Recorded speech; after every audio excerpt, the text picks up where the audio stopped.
అనంతపురం జిల్లా గుత్తి పట్టణంలోని ఫుట్బాల్ గ్రౌండ్లో ఆంధ్రప్రదేశ్ రాష్ట్ర ప్రభుత్వ పెన్షనర్ల భవనంలో పెన్షనర్స్ అసోసియేషన్ ప్రెసిడెంట్ అబూబాకర్, కోశాధికారి జెన్నె కుల్లాయిబాబు ఆధ్వర్యంలో రాధాకృష్ణన్ 137వ జయంతి, మదర్ థెరిసా 28వ వర్ధంతి కార్యక్రమం ఘనంగా నిర్వహించారు.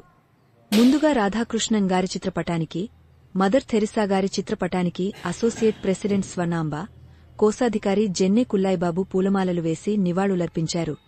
వ్యక్తులు మాట్లాడుతూ, మన పురాణాల ప్రకారం గురువు అంటే మనలోని అజ్ఞానాన్ని తొలగించి జ్ఞానాన్ని అందించే వ్యక్తి అని అర్థం.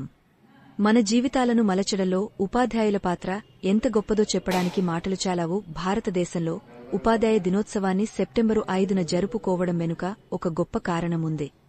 భారత మాజీ రాష్ట్రపతి, గొప్ప తత్వంవేత్త, విద్యావేత్త అయిన డాక్టర్ సర్వేపల్లి రాధాకృష్ణ జ్ఞాపకార్థం ఆయన పుట్టినరోజు రోజును జాతీయ ఉపాధ్యాయ దినోత్సవంగా పాటిస్తారు. మదర్ థెరిసా కిందపడి ఆమె కాలర్ బోన్ విరిగిపోయింది. మరియు 4 నెలల తర్వాత ఆమెకు మలేరియా మరియు గుండె వైఫల్యం వచ్చింది. ఆమెకు గుండె శస్త్ర చికిత్స జరిగినప్పటికీ ఆరోగ్యం క్షీణించింది. 13 మార్చి 1997న మదర్ థెరిసా మిషనరీస్ ఆఫ్ చారిటా అధిపతి పదవికి రాజీనామా చేశారు.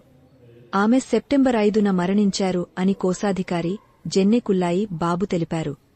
ఈ కార్యక్రమంలో president Abubakar, associate president Swarnamba, secretary Rammohan, కోశాధికారి జెన్నె కుల్లాయిబాబు, నారాయణరెడ్డి, విజయలక్ష్మి, లక్ష్మీనారాయణరెడ్డి, చెన్నారెడ్డి, సుబుర్ తదితరులు పాల్గొన్నారు.